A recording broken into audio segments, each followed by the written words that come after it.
Hello there, you're watching Nightline. I'm Anita Wu. These are the top stories. Ismail Sabri reminds politicians to strictly follow MCO guidelines.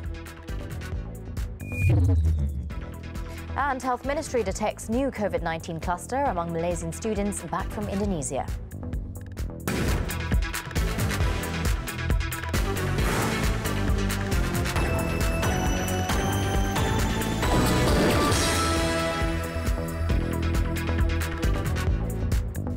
We begin with this story. All elected representatives are allowed to carry out their duties to serve the rakyat during the Movement Control Order (MCO), but they must strictly follow the standard operating procedures set. Senior Minister for Security Cluster, Datuk Seri Ismail Sabri Yaakob, said politicians like MPs and state assemblymen have to continue serving the people and attend to their needs. Wakil rakyat, tugas mereka adalah untuk menjaga kepentingan rakyat di kawasan masing-masing. Mereka dibenarkan, tetapi masih tertakluk kepada SOP-SOP. Tidak boleh mengadakan perjumpaan besar-besaran. Program penyerahan bantuan secara besar-besaran tidak dibenarkan. Jamuan besar-besaran tidak dibenarkan. Untuk keluar pun tidak perlu rombongan kereta yang banyak dan sebagainya. Cuma cukup hanya 2 atau 3 orang sahaja. As for food distribution, he said everyone is encouraged to give food to the frontliners like the voluntary corps. Datuk Seri Ismail Sabri was responding to social media reports of elected representatives and at least one deputy minister organising feasts and gatherings sitting close to each other. He said police had called up these government representatives found to be apparently breaching the MCO for an explanation. He added the police will take action against anyone who flouts MCO rules, including VIPs.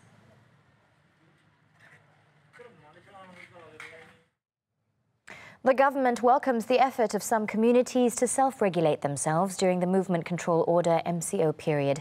Datuk Seri Ismail Sabri, however, said the community leaders have to inform the police of their plans to ensure there is no misunderstanding. Kalau kawasan mereka hijau, dianggap sebagai hijau, zero ataupun kosong, sifar COVID-19 positif ini. Tentu mereka tidak mahu mungkin orang luar datang daripada zon merah masuk ke kawasan mereka. Jadi mereka mengambil tanggungjawab sendiri. Sebenarnya kita sangat mengalu-alukan. Sebab itu saya pernah beritahu dulu bahawa kepimpinan komuniti itu sendiri boleh bertindak untuk melindungi kawasan masing-masing. Cuma sila maklumkan kepada pihak polis. Datuk Seri Ismail Sabri pointed out that the local community could launch some initiatives to protect themselves, but they were not empowered to act like the police. He gave examples of Orang Asli and the Sarawak Longhouse communities who have set up blockades to prevent outsiders from red zones from entering their communities. On another matter, Datuk Seri Ismail Sabri said the government is extending the registration of deaths and births for 90 days from the end of the MCO, while also waiving the late registration penalty. He said for those who have lost their MyCard and require it for emergencies like applying for aid, they may make an appointment with the nearest registration department office to apply for a new one. The deadline extension for registration also extends to Malaysians who are overseas. They have 90 days until the end of the MCO in the country they are in.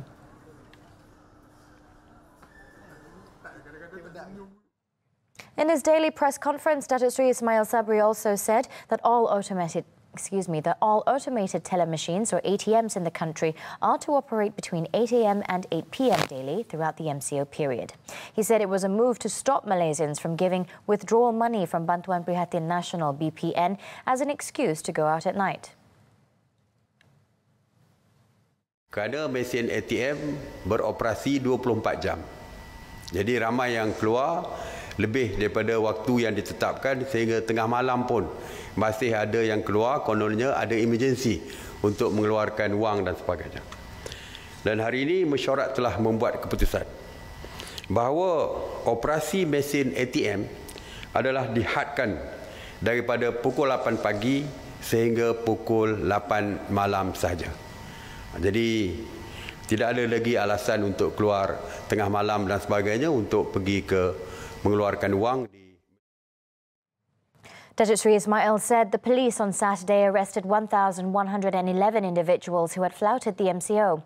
From the total, 997 individuals were remanded and 114 were granted police bail.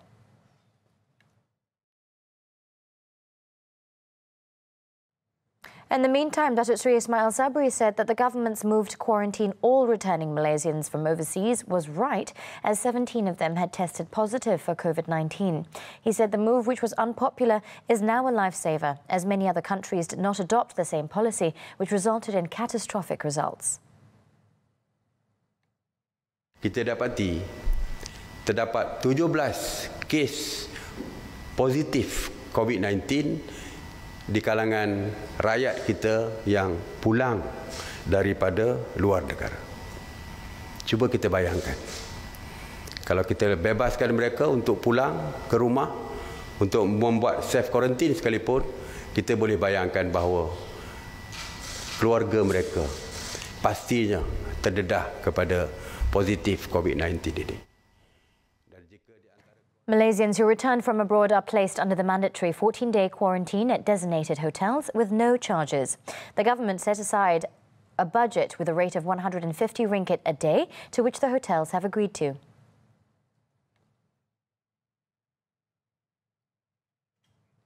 In another development, a new COVID-19 cluster has been detected among Malaysians returning from Indonesia via the Kuala Lumpur International Airport KLIA on April 16th. According to Health Director General Datuk Dr. Nur Hisham Abdullah, the cluster consisted of 43 students who returned from Temboro, a district in Magetan, which has been declared a red zone. Daripada jumlah keseluruhan tersebut, seramai 34 orang telah dikuarantinkan di negeri Melaka dan 9 orang di wilayah Persekutuan Kuala Lumpur. Ini menunjukkan bahawa tindakan kerajaan untuk mengambil langkah untuk kuarantin dan menyaring semua rakyat Malaysia yang pulang daripada luar negara adalah bertepatan. Ini bagi memastikan kes import tidak menjangkiti penduduk Malaysia.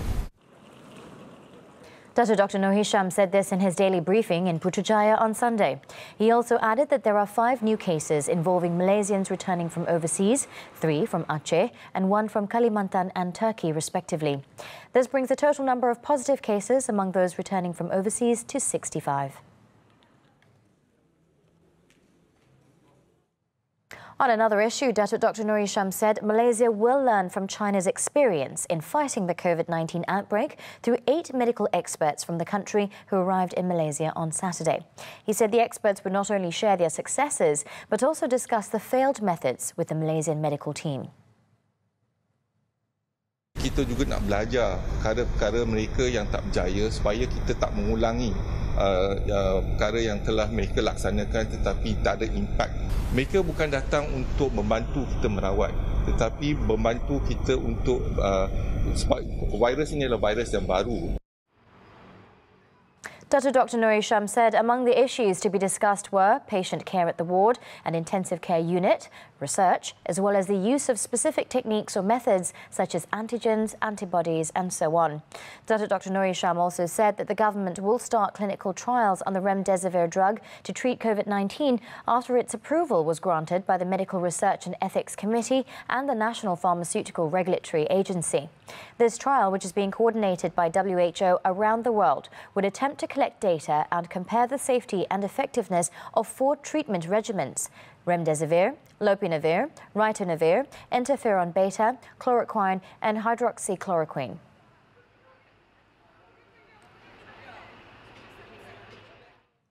Meanwhile, another 95 COVID-19 patients have fully recovered and been allowed to return home on Sunday, making yet another day where discharged cases exceeded new positive cases in the country. Datuk Dr. Nur Hisham said 84 new cases were reported overnight, bringing cumulative cases in Malaysia to 5,389. 46 patients are being treated in the intensive care unit, ICU, with 26 cases needing respiratory assistance. Dr. Nur Hisham also stated that the country recorded one more death on Sunday. A 51-year-old Malaysian man with a history of diabetes, high blood pressure, heart disease and kidney problems. The patient concerned was a close contact of another COVID-19 positive individual. This brings the total number of deaths in the country to 89, or 1.65% of the total number of cases.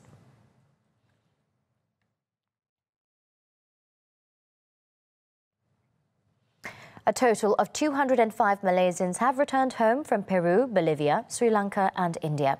This was announced by Wisma Putra in its official Facebook page on Sunday.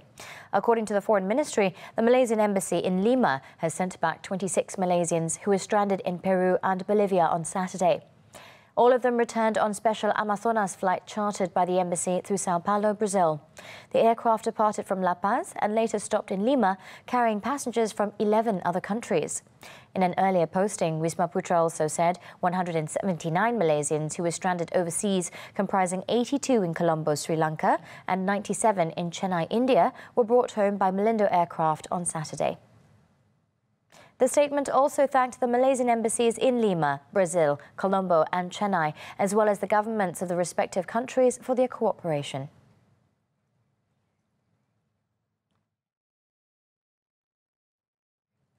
To date, about 50,000 applications have been received from companies to operate during the third phase of the MCO. Senior Minister for Economy, Datuk Sri Muhammad Azmin Ali said, despite the overwhelming number of applications, the International Trade and Industry Ministry is working hard to ensure all the applications are processed smoothly within the timeframe. This includes close collaboration with the Health Ministry and the National Security Council to ensure that the economy can be reopened. Kementerian Kesihatan telah pun mengemukakan SOP yang cukup komprehensif dan cukup ketat untuk dipatuhi oleh semua pengusaha dan syarikat yang ingin beroperasi. Dan SOP daripada Kementerian Kesihatan ini telah pun kita bekalkan kepada semua pemohon-pemohon. Sekiranya mereka boleh mematuhi, barulah kelulusan boleh kita berikan. Datuk Sri Azmin said this to reporters after hosting a courtesy call by Media Prima Berhad Group Chairman Datuk Syed Hussein Al-Junaid and its Managing Director Datuk Iskandar Mizal Mahmud at his office on Sunday. Also present was the group's Executive Director of News and Editorial Operations, Mustafa Kamil Muhammad Janur.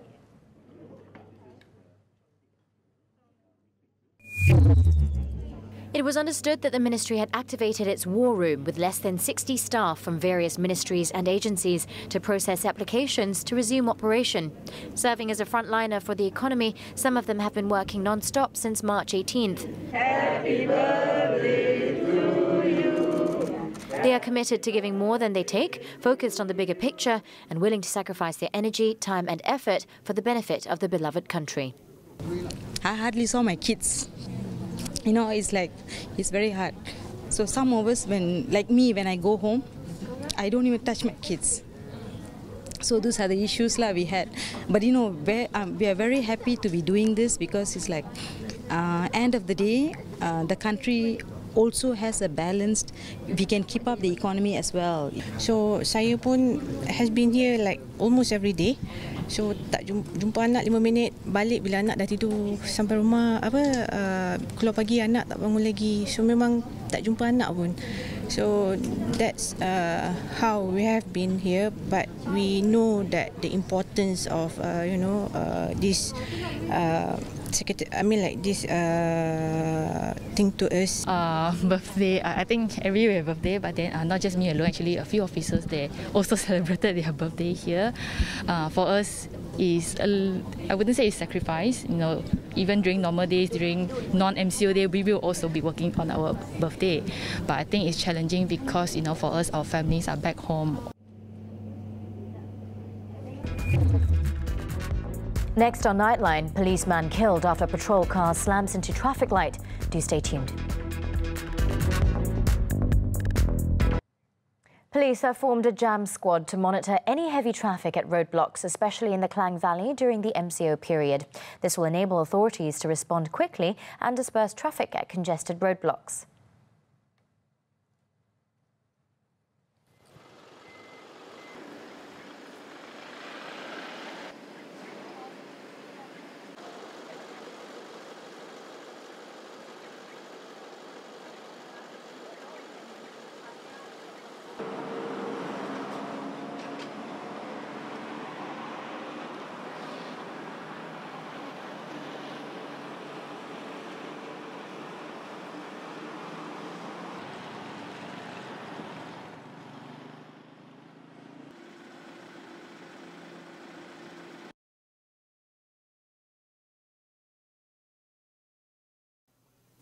Bukit Aman Traffic Investigation and Enforcement Department JSPT Director Dato' Azizman Alias said the motorcycle squad will comprise 20 police personnel who will monitor the traffic congestion at all roadblocks. He also said the congestion was caused by a small number of people who are not in the essential service category that go out during peak hours of the MCO period. Saya melihat dari jam 7 hingga 10, kadang-kadang ia melarat sampai ke tengah hari 12 ke 1. Dan juga dari jam 5 petang, kadang-kadang bermula 4 petang sehingga jam 9 petang.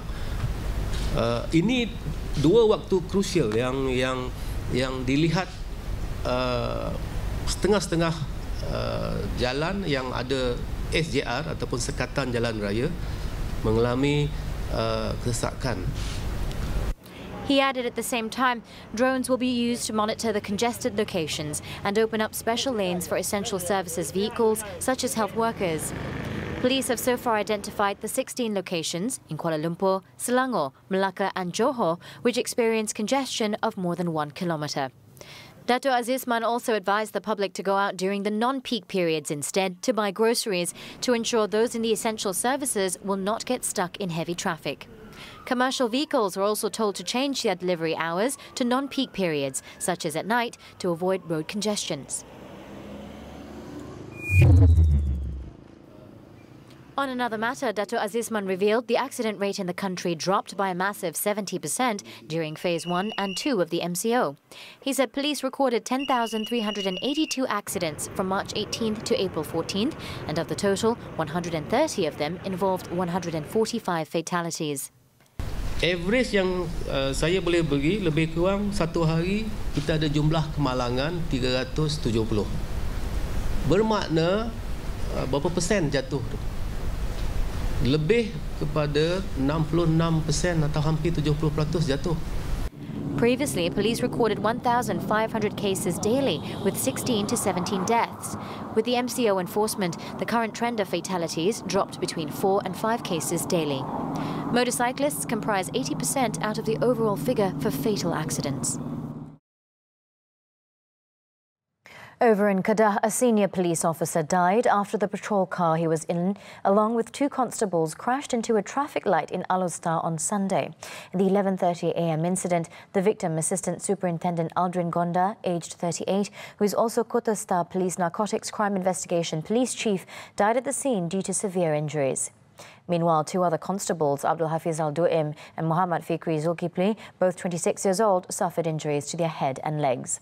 According to Kota Star District Police Chief Assistant Commissioner Muhammad Rozi Jadon, preliminary investigations revealed that the trio were on their way to Pantai Johor after receiving information over drug arrests made during OP COVID-19.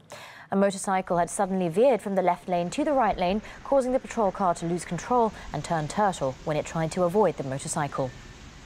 The body of the victim was sent to the Sultanah Bahia Hospital for post-mortem. Police are now on the lookout for the motorcyclist believed to be involved in the incident, based on the testimony of witnesses at the scene.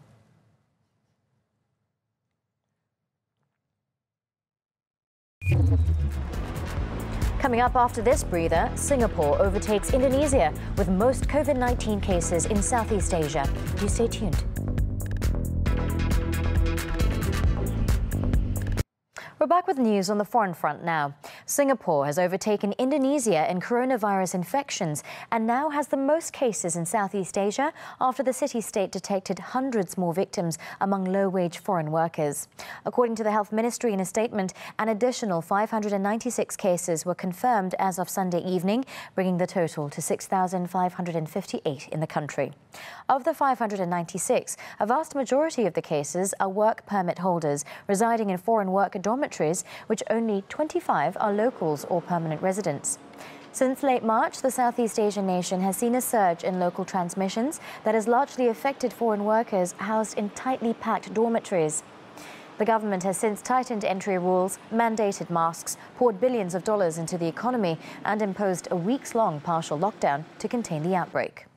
With the new tally, Singapore moved ahead of Indonesia, which now has 6,575 cases, and the Philippines with 6,259 cases.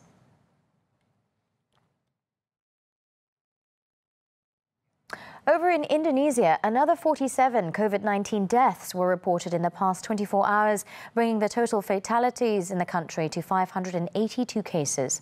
The Indonesian government spokesman on COVID-19, Ahmad Yuryanto, said there were also 327 new cases, taking the total number of positive cases to 6,575.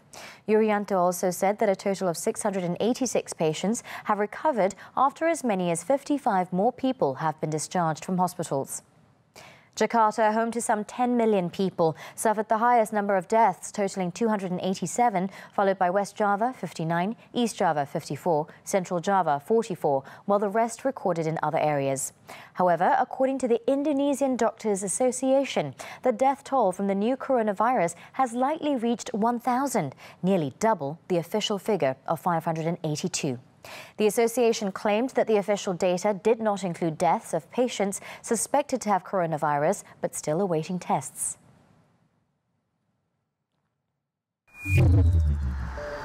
Meanwhile, Thailand has reported 32 new cases and no fatalities for 2 consecutive days, bringing the total of positive cases to 2,765, with the number of casualties remaining at 47. According to Centre for COVID-19 Situation Administration spokesman Tawasil Wisanuyutin, another 141 patients had recovered and returned home, raising the tally of patients discharged from hospital to 1,928, with 790 patients still receiving treatment. He also said 9 provinces in Thailand remained free from COVID-19. As the situation in the kingdom continues to improve, many have called on the government to lift restrictions, as the emergency decree will expire on April 30th. Over in Europe, Spain's death toll from the new coronavirus outbreak rose by 410 on Sunday, down from 565 on Saturday, bringing the total death tally to 20,453. According to the Health Ministry, this is the lowest number of daily deaths since March 22nd. The number of overall coronavirus cases in one of the hardest hit countries, meanwhile, rose to 195,944 on Sunday, from 191,726 on Saturday. The figures came a day after its Prime Minister, Pedro Sanchez, announced in an address to the nation his plans to extend the lockdown until May 9th. France, meanwhile, reported 642 more deaths from COVID-19 in hospitals and nursing homes over the last 24 hours, but registered a new decline in the total number of patients. The French Health Ministry said of the new deaths, 364 were in hospitals, while 278 in nursing homes, raising the total toll in the country from the epidemic to 19,323. However, in a continuation of a trend seen over the last days, the number of patients in hospital fell by 551 to 30,639. This was the 4th consecutive day there has been a fall in the numbers in hospital. Meanwhile, US President Donald Trump has warned China that it should face consequences if it was knowingly responsible for the coronavirus pandemic, as he ratcheted up criticism of Beijing over its handling of the outbreak. Trump said this in his daily White House briefing as US cases topped 730,000 and fatalities in the country approached 39,000. On Sunday, China reported just 16 new confirmed coronavirus cases, its lowest number since 17th March, and down from 27 a day earlier, with no new deaths reported. We're back with sports news now. England's wonder kid Jadon Sancho is set to be offered a huge pay rise by Borussia Dortmund if he agrees to stay at the Bundesliga club and resist a move back to the Premier League this summer, with several clubs interested. It is understood that the Bundesliga club will bump his salary up from $6 million to $10 million a year and make the young English star the highest paid player at the club, behind only captain Marco Reus. According to football analysts, this is a sign that the German outfit are increasingly confident that Sancho is ready to stay for at least 1 extra year and be part of the team. This is exactly the tactic Dortmund used to persuade both Robert Lewandowski and Pierre-Emerick Aubameyang to remain at the club for another 12 months when they seemed certain to depart. Manchester United have been leading the chase to bring 20-year-old Sancho back to this country, but they had also been linked with many other players at high transfer fees. Liverpool and Chelsea are also keen on the English forward, but viewed as far less likely to spend big this summer.